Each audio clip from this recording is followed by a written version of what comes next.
Okay, everybody, this is chapter 17, Methods of Persuasion. So this is kind of a long chapter, but it's a really important chapter, I think, not just for public speaking, but this is probably the chapter that is most helpful in realms outside of public speaking.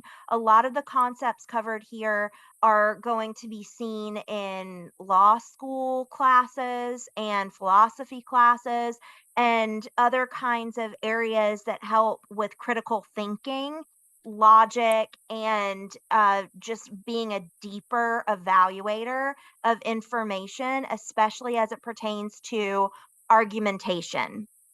So let's get into it.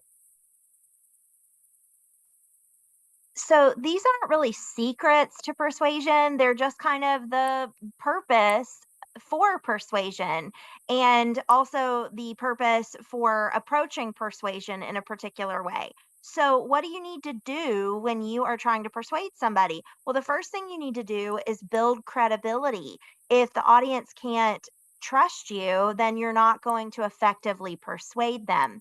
You want to use evidence and reasoning. Reasoning means that you're thoughtful about the conclusion that you draw based off of the evidence. And you're going to appeal to emotions. We talked about this in a recent chapter, but you're not going to do that at the expense of using evidence. You're going to do both.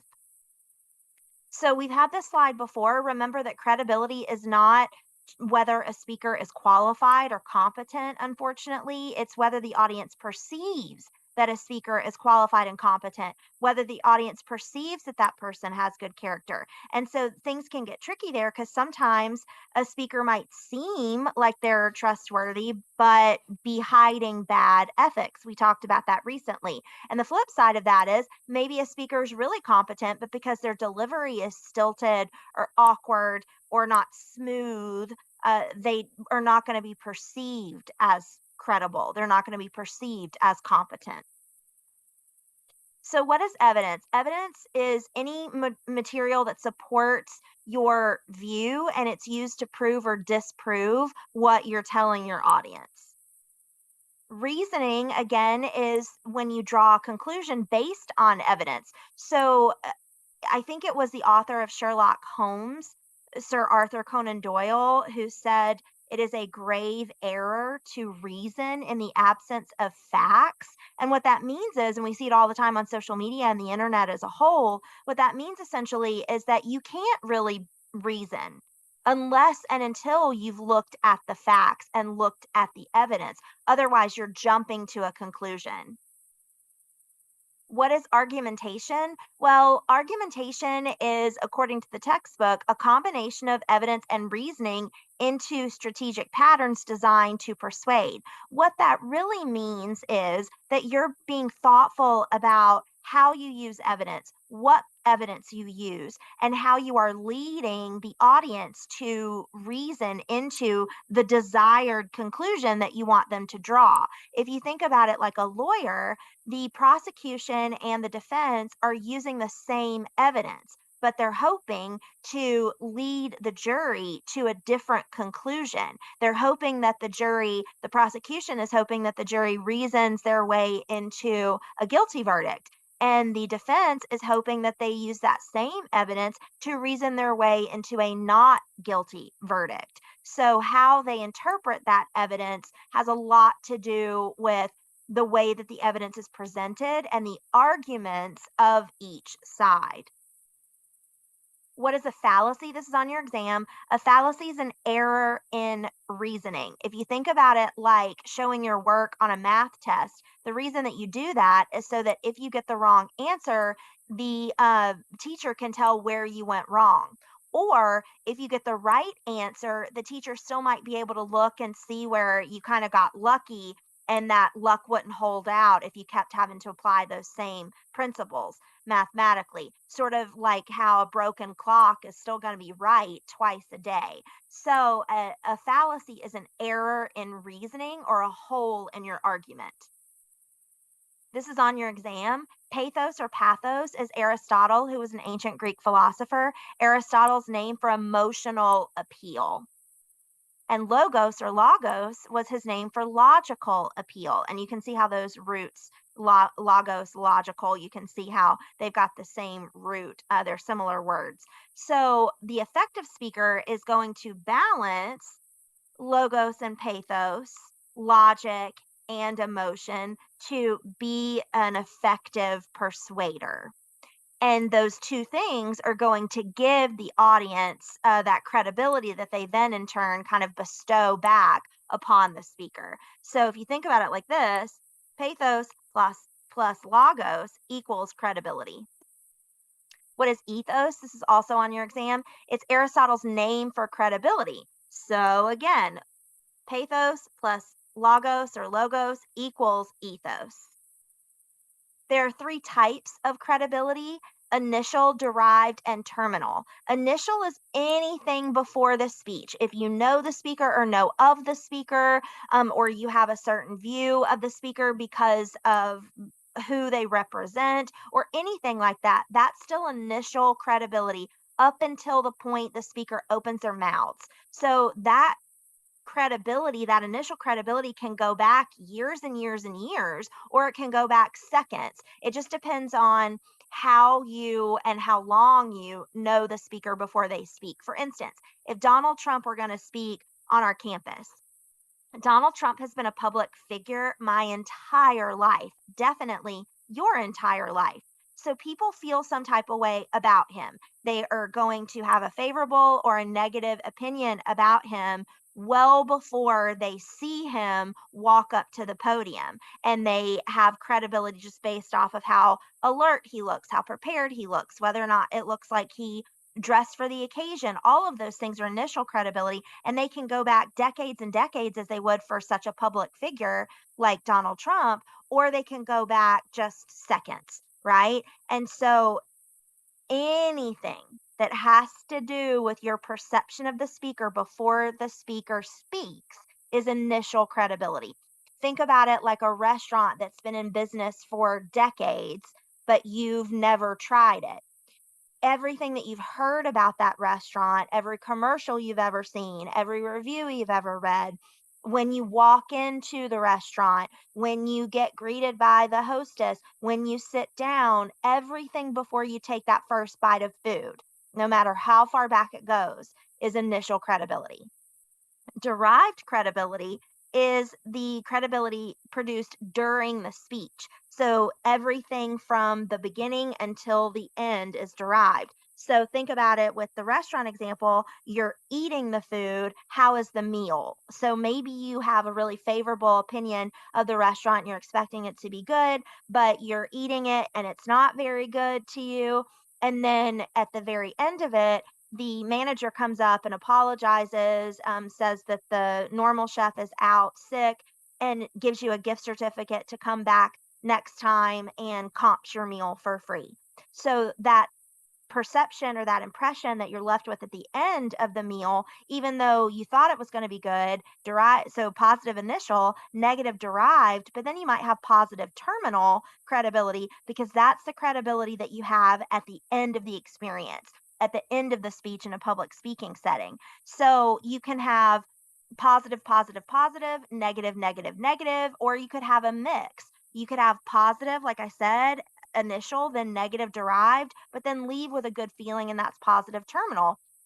Or you can have a really good impression ahead of time and have a really good experience during the speech, and then the conclusion is weak or awkward or unclear, and it leaves you with a bad taste in your mouth. Think about it like a movie that you really wanted to see and you're really enjoying as you're watching it, positive initial, positive derived, but then it ends abruptly. And that's what you're left with. That's the last thing you remember, right?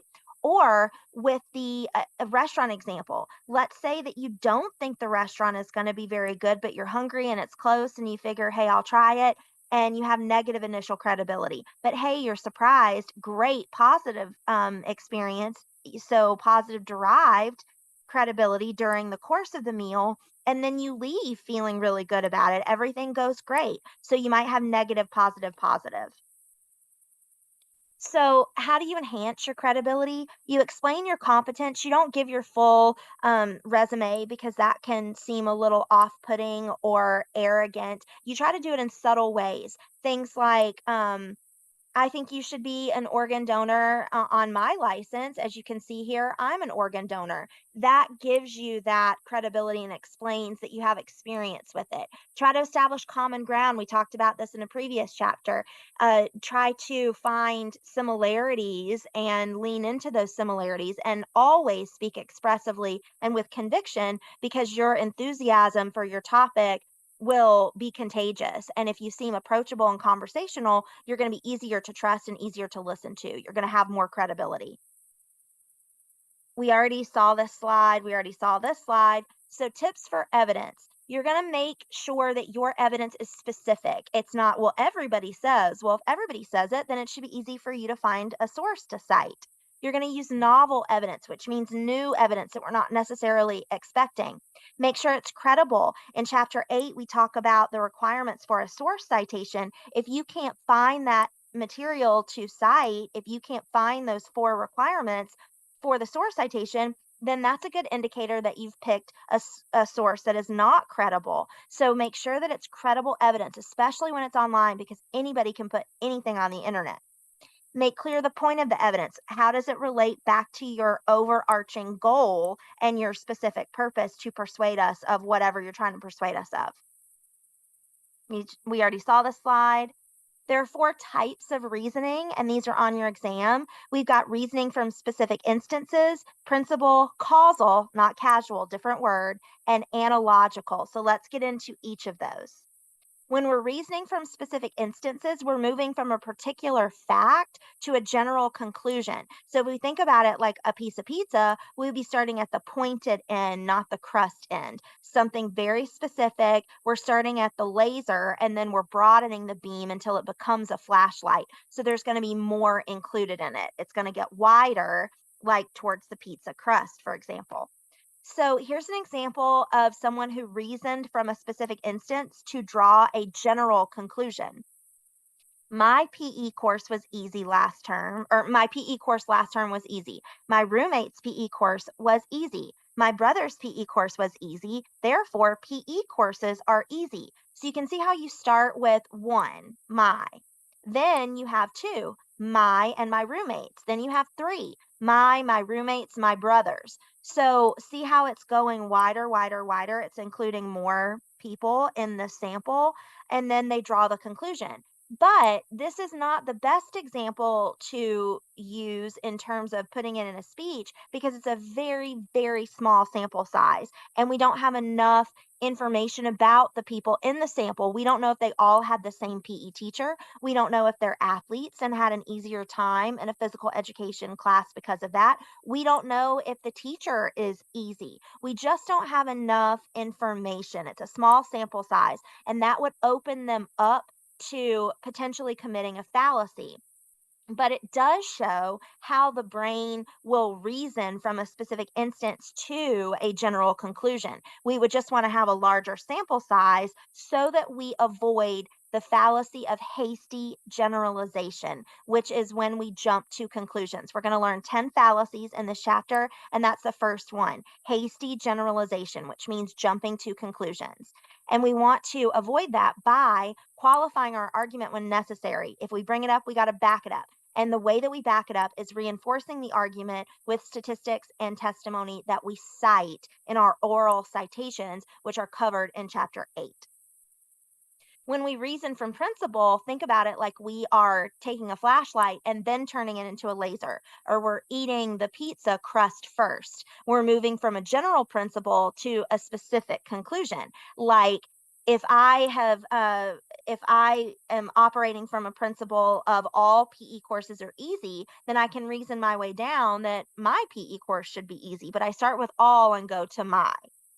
But the key to doing that is to start from a major premise or a major idea that people will accept. Now, there might be outliers, statistical outliers within the margin of error that will not agree with the major premise. All people are mortal is a major premise or a major idea that almost everyone will accept. There will be outliers who are like, well, what about vampires? There are people on the planet who don't think that everybody is immortal. What does mortal mean? Amortal, not immortal. What is a mortal? What does it mean for a person to be mortal? It means that that person will die. It means that everybody dies.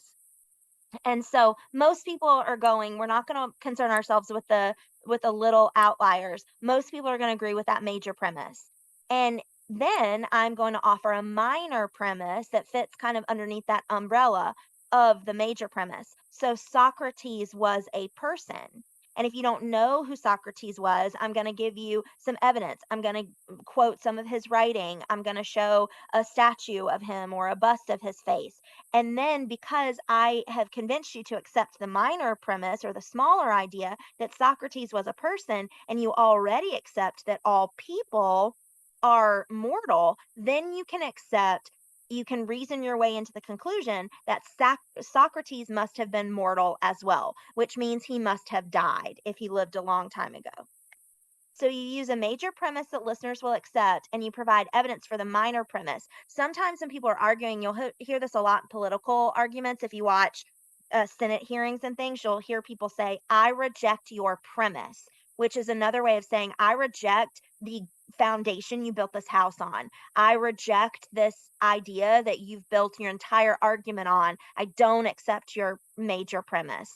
And so I don't accept anything that comes out of it because it's fruit from a poison tree. And so if you pick a major premise and it's not something that listeners are accepting, then you kind of have to answer all of their challenges to your argument or decide that it's too far gone, that they're arguing something that you have proven is fundamentally true, and there's just no way to have a productive argument. And that does sometimes happen. So you want to provide evidence for that minor premise, like I told you. I might show a bust or a statue or quote writing to convince you that Socrates existed and was a human being. Causal reasoning, again, not casual reasoning, is reasoning that leads you to the conclusion based off of evidence of cause and effect. I'm establishing a relationship between causes and effects. For instance, because that patch of ice was there, I fell and broke my arm. Now, you're going to see causal reasoning a lot in civil litigation, in lawsuits. And because of that, you're going to see a lot of people who are the defendants, their side is going to accuse the plaintiffs, the people who brought the complaint, of committing the fallacy or the error in reasoning of false cause, meaning that they have assigned blame to something that's not to blame, that they have decided that something was an effect of a cause when it really wasn't. It wasn't linked. And they've done that by assuming that the event only had one cause. And so in science, this is called correlation without causation, which is another way of saying coincidence. Maybe there was a patch of ice there, maybe you fell, but that doesn't mean that's why you fell. Maybe the patch of ice was there and you fell 6 feet away from it. Maybe the patch of ice was there and you fell on the patch of ice, but it's because you were texting and looking at your phone instead of paying attention to your surroundings, and it's your fault you fell. Or maybe you were drunk or wearing high heels that were two sizes too small, and that's why you fell. And so the people who are arguing back in defense of the people who have been accused of causing the fall or being responsible for the ice that caused the fall, those are the things they're going to say, that the ice is not to blame, it's not our fault, and so we should not be found liable. And also, that's the second fallacy we've learned. We've learned hasty generalization, which means jumping to a conclusion, and we've learned false cause, which means mistakenly assuming that events only have one cause. Analogical reasoning is when we compare two similar cases. In legal terms, that's called a precedent. We don't have to keep litigating whether or not schools are going to be integrated because Brown versus Board of Education is the precedent there. And so when we have a similar case, we look at the original case and what was true for that case applies to the next case. And we don't have to keep going back to court because it's already been decided. And so when things go to the Supreme Court, sometimes you'll hear them say, this falls under this precedent. This issue has already been decided by a previous court. So a previous Supreme Court, especially. So we are not going to overturn that precedent. So you're comparing two similar cases. What is true for the first case is also true for the second, but it requires that the cases must be essentially alike. If you're trying to compare two things that are not alike, that's the third fallacy we're going to learn, which is invalid analogy. And so let's see if you can find an analogy that looks like this one, but would not be as comparable and would be invalid. So if you're good at tennis, you'll probably be good at ping pong. Is that a perfect analogy? No, but we'll allow it. It's better than, for instance, if you're good at tennis, you'll probably be good at driving a car. Or if you're good at tennis, you'll probably be good at playing chess. Those are two different. And so that would be a false analogy. And again, that's a fallacy. We've learned 3 out of 10 so far, and a fallacy is an error in reasoning. So we've learned hasty generalization, which means jumping to a conclusion, false cause, which means mistakenly assuming that events only have one cause, and invalid analogy, which is when you're comparing two things that are not comparable, they're not similar enough to compare. Bandwagon is when you jump on an idea simply because it's popular. That doesn't make the idea good or correct. Red herring is when you try to distract somebody instead of focusing on the idea at hand. Ad hominem is similar to red herring, but you're distracting them while also insulting the person who is raising the issue. So ad hominem is, I believe, loosely translated in Latin to against the man or attack of the human, and it means instead of addressing the issue, you insult or you attack the person.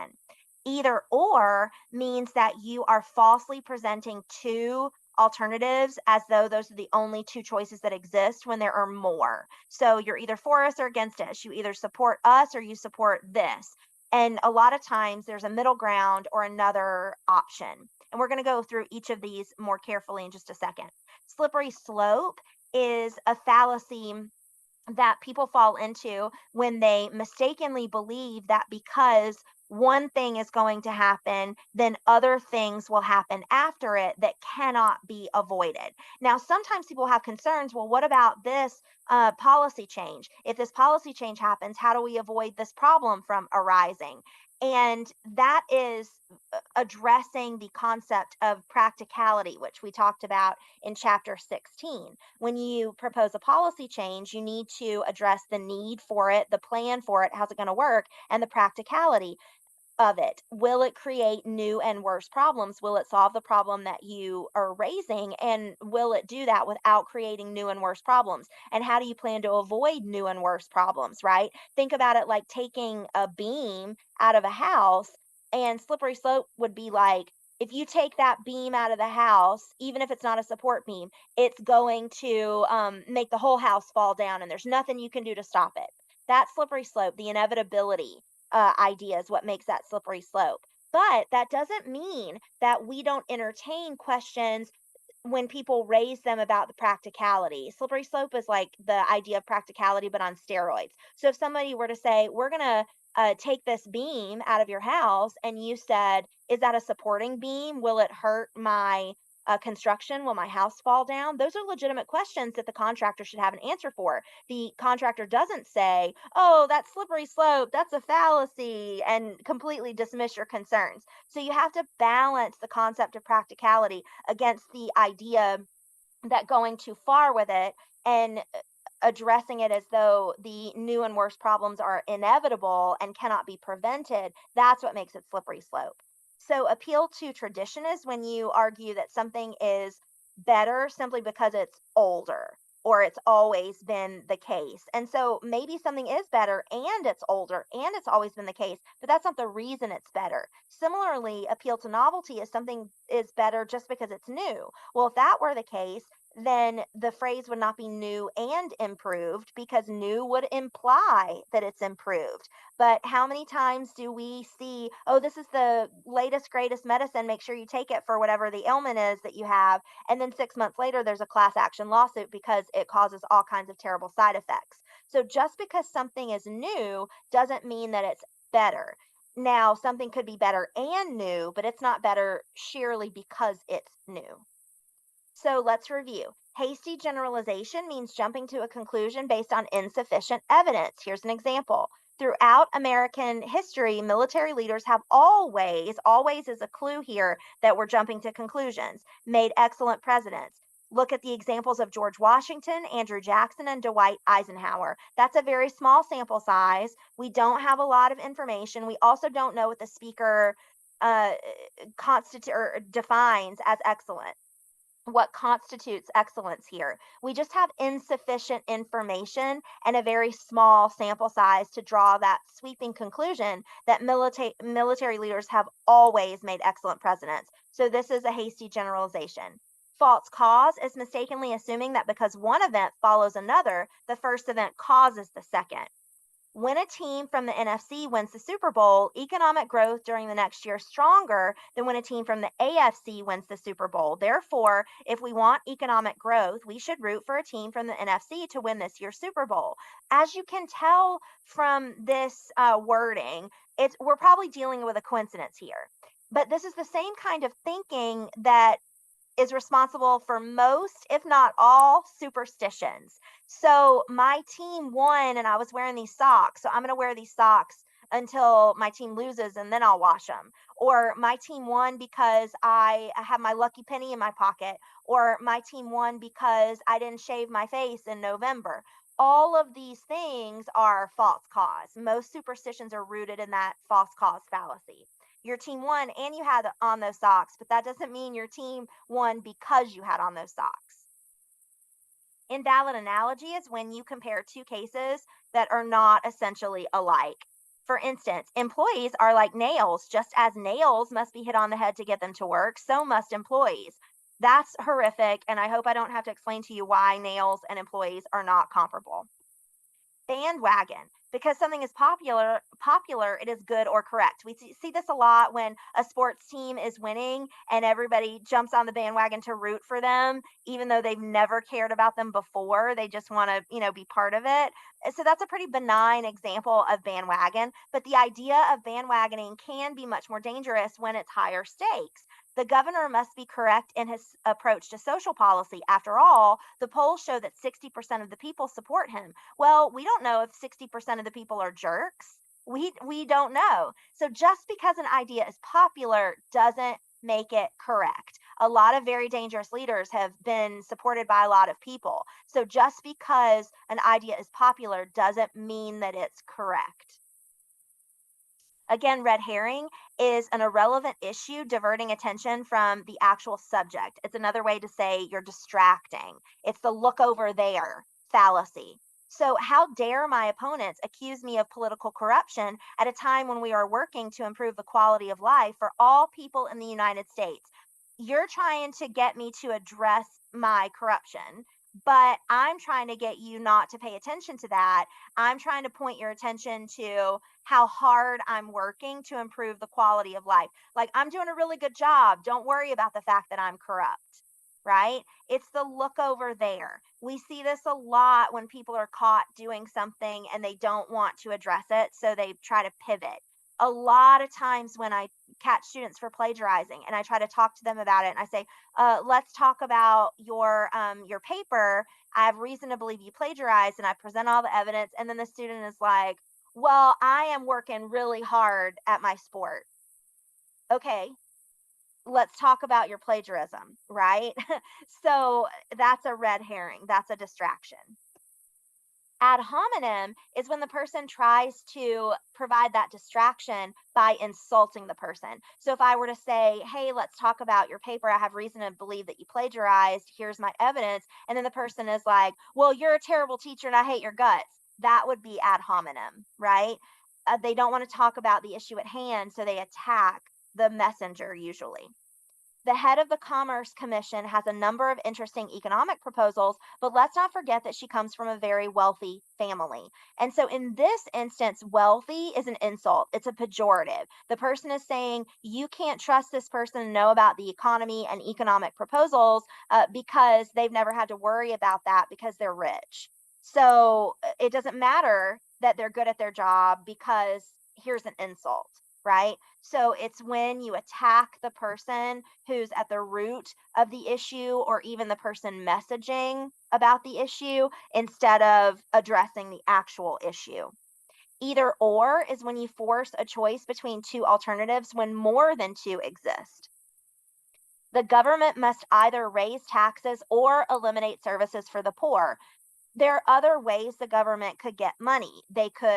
Um, they could add a program and for the poor, or they could take away something that is not deemed as essential. They could lower the salaries of government employees potentially, especially the higher paid ones, right? There are other programs they could cut that don't have anything to do with services for the poor, and they could get that money not just by raising taxes. They don't have to raise taxes as a common way for the government to get money. But that's not the only way. So this argument assumes that there are only two options. And that's how people get to, or, oh, you're either for raising taxes or you're for eliminating services for the poor. Well, maybe you're not for either of those and you're for a middle ground. You're for somewhere in the gray area. Slippery slope, again, is assuming that the first step will lead to later steps that cannot be prevented. Remember, it's the inevitability that makes it a slippery slope.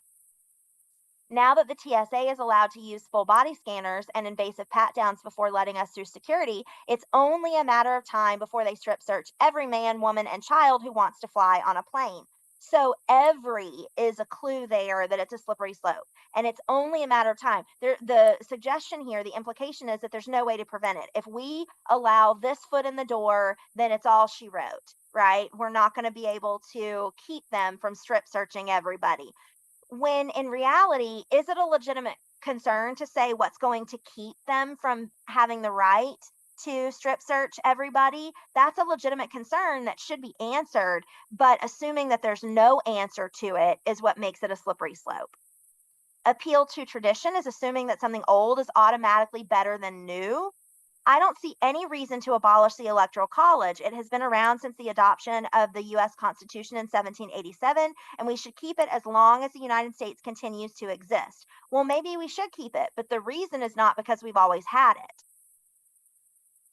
Appeal to novelty, assuming something new is automatically better than old. Our church should adopt the 2011 New International Version of the Bible because it is 400 years newer than the King James Version. But that doesn't mean it's better. What if it's not as good of a translation? It might be new and it might be better, but that doesn't mean that it's better because it's new. When we are giving a persuasive speech, we want to generate emotional reactions, which means that we're going to be appealing to our audience's emotions. And we're going to try to evoke sadness, anger, happiness, pride, whatever it is that suits our purposes. We just want to make sure that we don't appeal to those emotions at the expense of reason. We have to balance them and dovetail them. So we're going to be using emotional language. We're going to be developing and using vivid examples. We're obviously going to speak with sincerity and conviction using that vocal variety we've learned about. But we are not going to substitute those emotional appeals for evidence and reasoning because feelings are not facts, but we can use facts to evoke feelings in our audience. And we want to make sure that our emotional appeals are appropriate to the topic and ethical. We don't want to be flippant or disrespectful about topics that others might find very significant and important. So this is a quiz that we would take together if we were in person, but I will go through these and give you the answer to them. Question A, I don't see any reason to wear a helmet when I ride a bike. Everyone bikes without a helmet. That would be bandwagon fallacy. We're going to be identifying the fallacy in each of these from the ones that we learned. Nobody else is wearing a helmet, so I'm not going to wear one either. Well, that's not the reason not to wear one. You don't do or not do something just because it's a popular thing. There has to be a legitimate reason. That's how people have to learn how to think critically, because just that's why mob mentality is so dangerous. Just because everybody's doing or not doing something doesn't mean that you should follow suit. So A is the bandwagon fallacy. It's ridiculous to worry about protecting America's national parks against pollution and overuse when innocent people are being killed by terrorists. I don't want to talk about the national parks and pollution, even though you do. I want to talk about terrorism. So that's a red herring. I'm distracting you. I'm saying don't look at the national parks, look over here at terrorism, and I'm not addressing the real issue. So that's a red herring. There can be no doubt that the Great Depression was caused by Herbert Hoover. He became president in March 1929, and the stock market crashed just 7 months later. Well, yes, it happened when he was in office, but that doesn't mean that he was the cause of it, especially because so much of what a president is dealing with in that first term, or the first year of the first term, has to do with how things were set up by the predecessor. So that doesn't necessarily show that Herbert Hoover caused it. So that would be a fallacy of false cause. Maybe Herbert Hoover did cause it, but this doesn't prove it. And you can't assume that events only have one cause, right? And frankly, I don't know enough about it to say whose fault it was, but I will say that I do know that the conditions that caused the Great Depression were swirling and shaping up for a very, very long time prior to Herbert Hoover's administration, and it's very unlikely that he caused it. Raising a child is just like having a pet. You need to feed it, play with it, and everything will be fine. This speaker is drawing a comparison between a pet and a child in ways that are not comparable, and so that is false analogy. I'm going to go out, you can tell this is an old slide. I'm going to go out and purchase the new iPad mini today because today is the first day it's on the market. So that is appeal to novelty. It's new, so it's better than the one I have. I'm going to go out there and get it because it's new and it's better than the one I have because it's new. Well, maybe it doesn't have the features of the one that you have and it's not better. It's just newer. I can't support Representative Fry's proposal for campaign finance reform. After all, he was kicked out of law school for cheating on an exam. So instead of looking at the issue, this person insults the opponent. So that's ad hominem. If we allow the school board to spend money remodeling the gymnasium, next they will want to build a new school and give all the teachers a huge raise. Taxes will soar so high that businesses will leave, and then there will be no jobs for anyone in this town. So we can't build a new gym because the town will collapse. And there's no room in there to avoid that happening. So that's slippery slope. The NCAA should never have mandated that Newberry College change the name of our mascot from Indians. After all, we were Indians for decades and it never bothered anybody. So we were Indians for the longest, so we should stay the Indians. That's not a reason to stay there. That is appeal to tradition. Just because things are old and have been done a certain way doesn't mean that they're the right way to do things.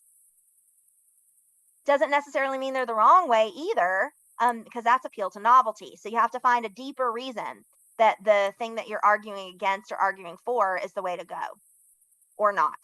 So one non-smoker interviewed at a restaurant said, "I can eat dinner just fine even though people around me are smoking." Another, responding to a Los Angeles Times survey, said, "I don't see what all the fuss is about. My wife has smoked for years and it has never bothered me."